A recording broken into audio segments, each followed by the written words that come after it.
Was Scholes right to describe Wan-Bissaka as useless on the ball? There was a moment late in the first half at Old Trafford on Saturday when Wan-Bissaka decided enough was enough and drove directly at Manchester City's defence. Manchester United had been outpassed and outclassed for 40 minutes, barely able to get on the ball in City's half, let alone do anything with it. In the end, Wan-Bissaka tried to play Cristiano Ronaldo through, but the Portuguese was perhaps so stunned by this sudden jolt of attacking movement he mistimed his run and was flagged offside. It was actually one of the better occasions when Wan-Bissaka has pushed forward this season. United's right-back is certainly an excellent tackler, but many question what he contributes when he crosses the halfway line. Not least Paul Scholes, who said that Wan-Bissaka was useless on the ball in the wake of City's 2-0 win on Saturday. These shortcomings were amplified, he suggested, because Ole Gunnar Solskjaer decided to again set his team up with 3 central defenders and 2 wing-backs. Scholes' point was that, when Wan-Bissaka is expected to contribute just as much offensively as defensively, he just isn't up to the job. It didn't help the United right-back's case that he was given a torrid time by City's João Cancelo, who set up both their goals and was named man of the match. But is Scholes correct in his evaluation of a player United paid Crystal Palace £50 million for in 2019? We analyse how the attacking stats of Wan-Bissaka compare to other right-backs at leading Premier League clubs.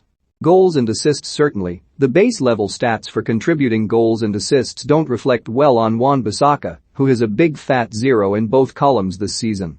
Last season, he scored twice against Newcastle and Southampton, both in the Premier League, and chipped in with 6 assists overall. This doesn't compare favourably to Liverpool's Trent Alexander-Arnold, who has a goal and 4 assists in the league alone so far this season. Chelsea's Reece James, meanwhile, has scored 4 and set up another 3. Cancelo, who ran Wan-Bissaka ragged on Saturday, has 2 goals and 5 assists this season. The Portuguese can play on either side of the defence, but is used mainly at left-back by Pep Guardiola. City's regular right-back, Kyle Walker, has yet to get off the mark in 9 league appearances this season. Wan-Bissaka could certainly do with contributing more assists. Alexander-Arnold is the same age and set up 9 goals last season, 15 the season before and 16 the one before that. But Saturday illustrated the gulf between United and City right now, and Liverpool's 5-0 win at Old Trafford last month did likewise with another rival. United really don't resemble a slick machine from which goals and assists can flow at the moment. Dribbling Wan-Bissaka is certainly willing to take the ball forward, even if he's not always successful in doing so. He has attempted 34 dribbles in 11 Premier League outings so far this season and completed 18 of them, a success rate of 53%. Only Cancelo of the fullbacks featured here comes close to the quantity of dribbles attempted. It's not something Alexander-Arnold goes in for too often, just 8 in 9 matches. James is the player who usually gets a positive outcome when he sets off with the ball. His success rate, from a smaller sample size, is 71.43% this season. One criticism of Wan-Bissaka is that his dribbles often go down blind alleys, and he's then reluctant to try a cross or forward pass, instead turning back again and looking for support. But there can be no denying his willingness to push forward with the ball. Crossing further to the end product theme, Wan-Bissaka has fired in 5 crosses this season that have picked out a teammate but failed with 18. So approximately 1 in every 5 of his crosses or set pieces will pick out a United player in the middle. On this, Wan-Bissaka is some way behind the well-honed crossing skills of Alexander-Arnold, whose deliveries into the box are a real weapon for Liverpool. Alexander-Arnold has fired in 78 crosses this season and still maintains a near 30% accuracy rate. As does James, but from just a fraction of Alexander-Arnold's overall figure. Wan-Bissaka's accuracy rate is similar to Cancelo and Walker, however, but it isn't enough to suggest he is a natural wing-back should Solskjaer continue to utilize them. Chance creation. Every United player certainly struggled when it came to generating chances against City. They fired more shots on target at their own keeper David De Gea than they did at Ederson.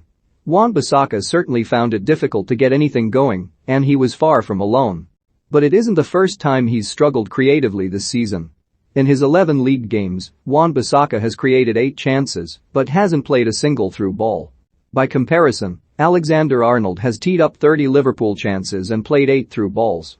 James has been responsible for 15 chances and Cancelo 10. The City full-back also loves a through pass, threading 10 in 11 games. So when compared to the Premier League's best and their offensive capabilities, Wan-Bissaka again doesn't come off well. Keeping possession a lot of a full-back's attacking play can feel like trial and error, which can include giving the ball away more often than you'd like.